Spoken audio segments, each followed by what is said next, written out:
Before the start of the Culling Games, the Jujutsu sorcerers are in desperate need of support in order to combat the likes of the evil sorcerer Kenjaku. Little did I know that we would be introduced to the literal goat himself, my favorite character in the story, Kinji Hakari. In this video, I'm going to be talking about what I believe makes Hakari special and why he instantly drew me in the moment he was introduced, as well as all the foreshadowing he got throughout the first half of Jujutsu Kaisen. Although the manga has come a long way, we were originally introduced to Hakari all the way back in chapter 10 of the manga when Maki was going over who would be participating in the Goodwill event. We were told about an elusive third year who was ultimately suspended. In chapter 155, we get even more clarity on how this actually happened when Megumi and Panda are battling against Kirara. Panda states that Hakari fought with a conservative faction because they differed on their own individual ideals on what Jujutsu society should be like. Basically, as described by Panda, the higher-ups hate when curse techniques become hard to understand and would prefer something simple like Nobara's straw doll technique. Hopefully you're seeing the connection in that the different ideals between Kinji and the higher-ups are the exact same as what Gojo has been experiencing and working to correct. In chapter 11, Gojo blatantly says that he could kill all the higher-ups if he really wanted to, but that would essentially be pointless since they would simply be replaced with others. Instead, it's his goal to foster strong allies to flip the Jujutsu world on its head and usher in a new era of sorcerers, specifically mentioning Yuta Okkotsu and Kinji Hakari. Right off the bat, Gege is associating Kinji Hakari with a character who isn't afraid to go against the flow of natural order and emphasizes him as a character that we definitely need to be on the lookout for in the chapters to come. Gojo also mentions, after being attacked by Hanami and Jogo, that the level of power in the Jujutsu world is increasing and the higher-ups are basically doing nothing to acknowledge it, and that the new generation of sorcerers, specifically referring to Yuta, Hakari, and Yuji, won't be limited to the title of special grade. We're finally introduced to Hakari in chapter 146 when Tengen lets the main cast know that Hakari runs his own underground fight club, named the Gachinko Fight Club. We're even given more hype by the GOAT himself, Yuta Okkotsu, when he says Hakari is even stronger than he is when he gets worked up. Now, I know this statement alone has spun a huge web of controversy and could make an entire video on its own, but it nonetheless shows us that Hakari is within the same tier of power as Yuta himself. So I was immediately left wondering what his individual curse technique would be and what kind of personality that he would ultimately have. As the group of students infiltrate the fight club, Yuji spars against Panda in a rigged match which catches the attention of Hakari. While in his room, Hakari begins to talk to Yuji about what he calls the fever. This is essentially Hakari's guiding principle in life. He lives by it, dies by it, and it essentially dictates the behavior of others.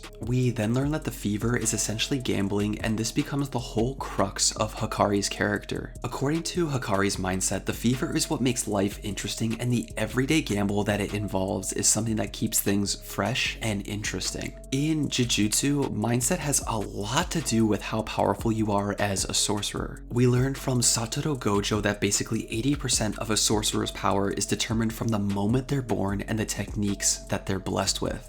We see this also in the case of Megumi when he releases his domain expansion against the Finger Bearer, that the limiting factor that was holding him back was not his skill with the 10 shadows, but his mindset about utilizing it. I believe that Hakari, although not being born from one of the three major families that we know of at least, has one of the strongest and most self-indulgent mindsets in the entire series. You see, Hakari's curse technique massively revolves around gambling, and through the use of his domain expansion, Idle Death Gamble, he has the ability to supply himself with an infinite amount of cursed energy for 4 minutes and 11 seconds whenever he hits a jackpot. I've seen countless people commenting on Hakari's ability, saying how they're literally just plot armor and Gege could choose when Hakari gets a jackpot or when he doesn't. But to counter this, I would say that this ability is properly constructed and actually genius writing by Gege, and here's exactly why. Everyone in the world, let alone the JJK world, is subject to a variable of luck. Sometimes we have terrible days, sometimes we have great days. It's just the natural law of the universe. But specifically basically to JJK, being lucky is just part of the power system. Characters can either make use of the tremendous amount of potential and power given to them, or they could choose not to.